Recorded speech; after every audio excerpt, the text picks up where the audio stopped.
Hello, welcome to another Doctor Who season review. So last week it was last week, hang on, I got the notes here. Last week it was series 8. So this week it's no other than a classic Doctor Who season. And it is season 16. As you can tell, I've got a notepad here to help me, what I've been writing down, what I think about the seasons and stuff. So, season 16 is Tom Baker's second season in the Graham Williams era. Now, the Graham Williams era isn't very popular as the Village Heathcliff era. Neither, unfortunately, is season 18, which is the very first season to be done by John Nathan Turner. So, season 16 is one of my favourite seasons for Tom. I absolutely love it. It's the very first time in classic Doctor Who with a whole kind of season story arc. So in this one, the Doctor's got to search for the key to time. We have 6 incredible stories. Now, I will do my review on it before I get to the ranking of these because I've kind of, instead of it like going in order how I rank them, I've actually done it a bit mishmash. So I'm going by my first favourite of the story for the season, then my second and third. And then, because we've got 6 stories. So the very first story we have is the Reebok Operation. This one, sorry about that. You could just hear a car go. So the Reebok Operation is a really, really boring episode to start with. Part 1 is done really, really well because you have that whole opening with the 4th Doctor and K9 in the TARDIS, and the 4th Doctor's talking to K9 about going on holiday, and then they get called. Then the Doctor gets called by the Black Guardian to help him search for the key to time, and he warns the Doctor about the Black Guardian. He says, "Look," when he goes to the Doctor, "Look, I'm going to give you a new assistant." He goes, "Oh, I don't want a new assistant. I've got to train him up and everything. Can I just do well with K9?" He goes, "K9 is a machine," and the Doctor goes, "A very sensitive machine." I do love that. And then you have the whole with Romana landed under that, because Romana is actually a Time Lord like the Doctor. So when they arrive on the planet to search for the key to time, the Doctor goes, "Right, look, what can I call you? Because by the time I shout your name, Romana Landalunda, you could be dead." So she goes, "Would you like it short? So how about I call you Romana?" She goes, "Oh, I don't like Romana." He goes, "It's either Romana or Fred." "All right, call me Fred then." "Right, okay. Come along, Romana." I just love how Tom does that. Now, the really, really bad thing about the story, it's paced really, really badly after that whole, the first opening scenes where you got the 2 people that's trying to steal the jewel. That whole kind of creature in the dungeon bit is really, really bad because you can tell it's bad. The whole woman with the paint marks and stuff around her face and claws on the hunt is, yeah, the Reebok Operation isn't a really enjoyable story, but it is the opener to this kind of fantastic season. So I will tell you how I rank it in a bit, but I just really think it's just not as good as. It's a lot better than the season 5, not the season 17 kind of opener. It's a lot better than Destiny of the Daleks, but I do think it's not as good as Horror Fan Rock. The second story is the Pirate Planet. Now, I absolutely love the Pirate Planet. So the Doctor has to put the little radar thing that detects the key to time into the TARDIS, and it lands on the planet Canrifax. But unfortunately, with the same the captain pirate in the Pirate Planet is jumped into the Canrifax is orbit, so it kind of makes the TARDIS and the captain's planet kind of malfunction in a way. So the TARDIS doesn't take too much of damage, but the Pirate Planet does. But then you find out a lot later on that the whole planet of Canrifax is actually a segment to the key to time, the second segment to the key to time.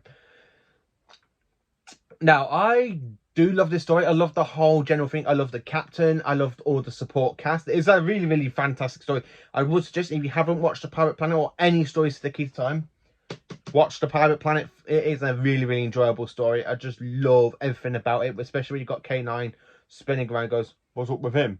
I do love the whole kind of Mary Tam as Ramon. This is the second story, and I feel she's a lot better in this story than she was in the Reebok Operation.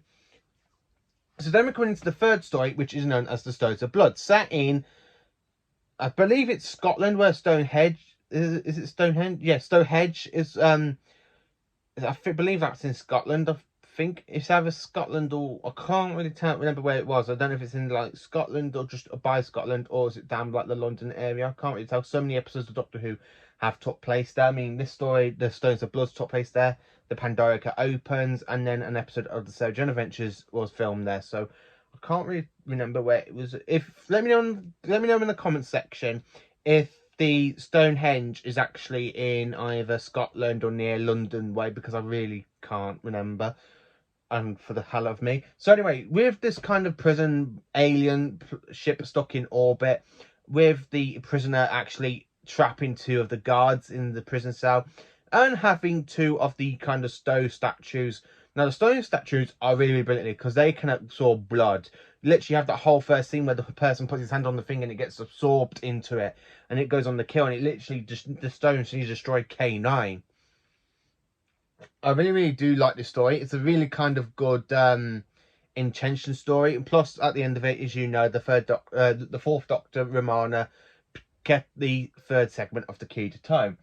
The Robots of Tara. Again, this one is more of another weak story of the season because it is okay, but not as much as I enjoy the Pirate Planet and Stones of Blood. The good thing about it is where the Doctor just leaves Romana to go around looking for the Key to Time while he goes and does fishing. Now, in Classic Who, Doctor Who does have a lot of things. The Doctor has a lot of hobbies, and fishing is one of them. You see John Pertwee's Doctor going on a fishing trip in the TARDIS with Sarah J in Death to the Daleks, but they get pulled onto another planet. This story features Tom Baker going for fishing trip, and he goes, "This brings me back, or is it forwards?" And of course, the Sixth Doctor goes and does fishing, and that's mainly it. No other Doctors have picked up on the fishing hobby. I feel this is a really weak story, especially the only good thing about it is where you get like a robot copy of Romana to trick the Doctor. Yeah, it's not a really kind of like enjoyable story, I have to admit. I don't like it as much as I do for the other two stories, but I do kind of think it is a good kind of android story. I love an android story, but it's not as good as some of the stuff with the Clockwork droids in Series 8 or Series 2 or other android stories that we have had in Doctor Who's past before this, like the Androids of Tara. It's a lot better than the Android. It's a lot better than the Android Invasion, I have to admit. The Android Invasion is a lot worse than this, but it's still mainly okay. This one is. The Power of Kroll. Now, not many people do like the Power of Kroll, but I kind of don't mind it. I love that the whole thing about Kroll is this little squid thing swallows up the piece of the Key to Time, and it grows into this big giant kind of octopus squiddy creature. The Swampies are really, really good, but unfortunately, during problems with the set, it took them forever to get the green paint off the Swampies. So it took them for ages to get them off, and then every time they had to go for a show and stuff, it wouldn't come off in the background of the pit. It's quite of a really, really kind of good story. I love when the base is being attacked by Kroll. It's an absolute one. I do love how the Swampies do like the little dance with these like spears in the hands, and they go, Kroll. I do like that. Again, this one is basically it's an okay story. I do love it. Not many people do.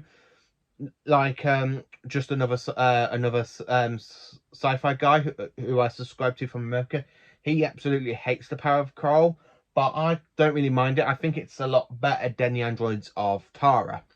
Then we're coming into the last story of the season, which is the Armageddon Factor. Now, I absolutely don't mind the story. It's 6 part. It's the only 6-part episode in this kind of season story arc. I absolutely love it. And at the end of it, we actually get to the visual of the Black Guardian trilogy. So at the beginning of the season, we have the White Guardian, and at the end of it, we end up with the Black Guardian trilogy. Now, the 6th piece of the Key to Time is actually a human named Prince. Oh, I can't remember her name. I can't remember her name for the life of me. She's played by Lana Ward, who plays Romana 2 in this, in the season after. So Lana Ward, this is the first appearance of Lana Ward as a princess. Now the princess is part of the Key to Time, and you've got this kind of mad sort of creature named the Shadow that kidnaps her so he can try and work out how she these segments, the key to time. I just absolutely love the Armageddon Factor. I love the whole Shadow thing.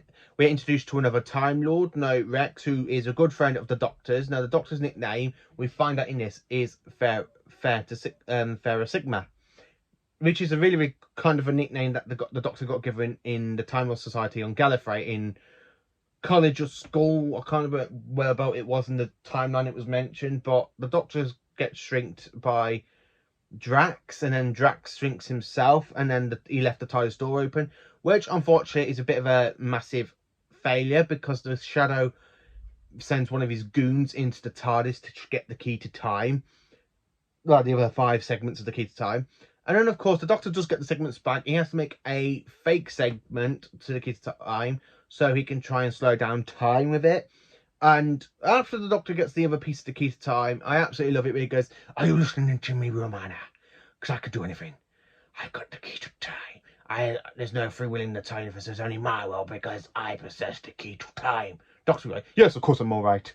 I love it. And then when the Black Guardian tries to trick the Doctor into giving him the key to time, he goes, "You would think I'm colorblind, wouldn't you? I wouldn't know the difference between the White Guardian and the Black Guardian." And then at the end of it, you got the whole Black Guardian go, "Doctor, you shall die for this." Which leads into season 20, where the Black Guardian is trying to kill the 5th Doctor by using his companion Tarlo. So that's just little bits and dabs of the actual stories and the seasons and stuff. So for the ranking of these episodes, I've put in my favourite place, I've put the Pirate Planet for a 10 out of 10.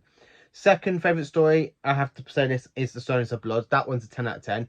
The Armageddon Factor is a 10 out of 10. Those are the only 3 stories that are a 10 out of 10 because I absolutely just love all of those stories. The Parrot of Kroll is a 6 out of 10 because I enjoy it, but it's not as good as a 10 out of 10, but I do actually fairly enjoy it. The Androids of Tara is a 2 out of 10 because I do feel like this is the second kind of weaker link of the season. I don't like the Androids of Tara that much.